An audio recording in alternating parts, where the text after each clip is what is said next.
It's interesting how even though you went for history, you ended up going down the path that you were interested at the end. You did find your calling within the engineering school itself.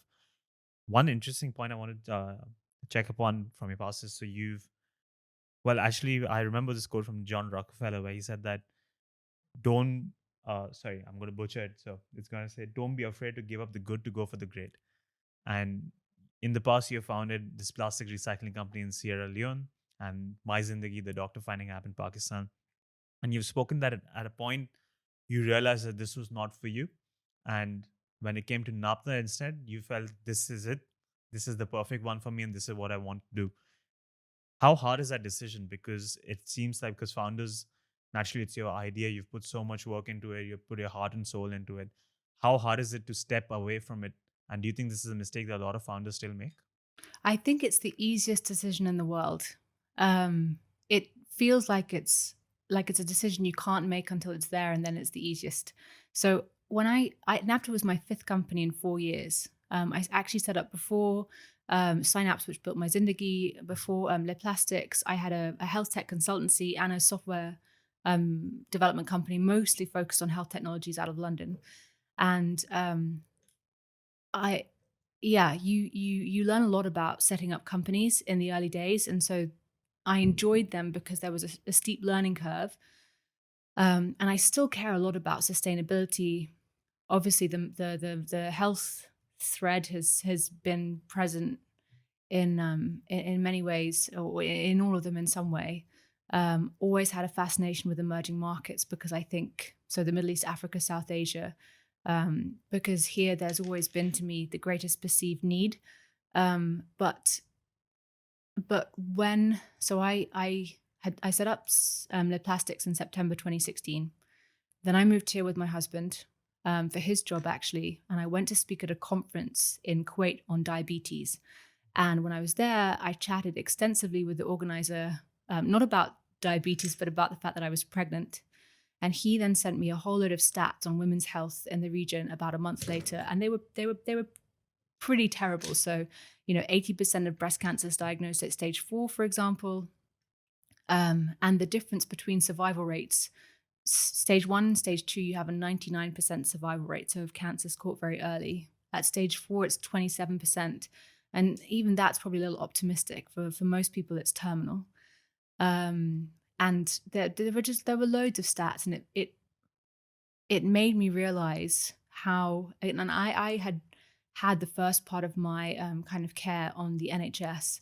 It really brought home to me the discrepancies in terms of access and opportunity from a healthcare perspective that existed between the established Western markets and the rest of the world.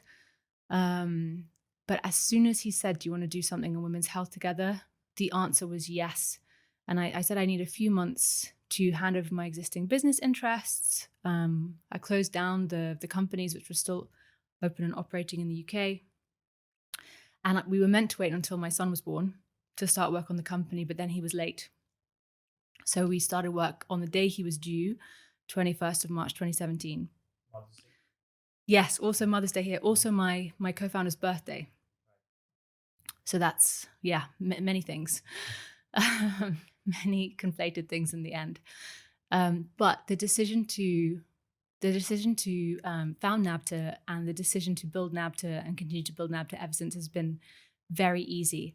And I remember when I set up my first company, and I was at an event, so at Web Summit in Ireland, and we had been kind of pitching to different people. And after this event, I was out in the pub chatting to someone I'd met earlier, and he said to me, "Now listen, don't take this the wrong way, but I'm 100% sure that this is not what you're meant to do. But I know that you're meant to have, I know that you're meant to be running a company. And when you find the company that you're meant to run, you'll know." And I was a little bit insulted at the time because I thought, no, this is the company that I'm running. This is the company I want to run. It wasn't. I think one of the signs that entrepreneurs can look for is when they are able to focus exclusively on one thing. This same guy said, you need to want this company more than anything in order to make a success of it. And again, I was like, well, thinking I want to have a family. I'm going to have other priorities. Am I ever going to want a company more than anything? And again, as soon as we founded Nabta, it was apparent that yes, in fact, I would want a company more than anything, and it doesn't mean that I don't love my family and that they're not my number one priority. It means that when I'm in the shower, I am thinking about Nabta, and when I'm driving, I'm thinking about Nabta, and I don't find it difficult to work into the early hours of the morning, even in the midst of pregnancy, when by all accounts I should be asleep, because I'm working on and thinking about Nabta, and there's not a day that goes by where it is not in my head. And so I think I realized latterly what he meant by you have to want it more than anything. It just has to be that thing that you can't put down, no matter how much you want to. And as soon as that happens, you know you've got your company. It's very fascinating the kind of relationship founders have with companies. I find a lot of analogies in relationships here as well when you mentioned that finding out what's right for you and then stepping away from it when you know it was wrong. So I want to extend one more analogy from relationships here. I don't know if it works. Do you think love at first sight also works with companies and founders? Did you have a moment? So you mentioned obviously when the co-founder said you want to start, you said yes. But did you have this moment where you just sat back and you had this moment of clarity, one specific moment where just all came together and you could see the path forward?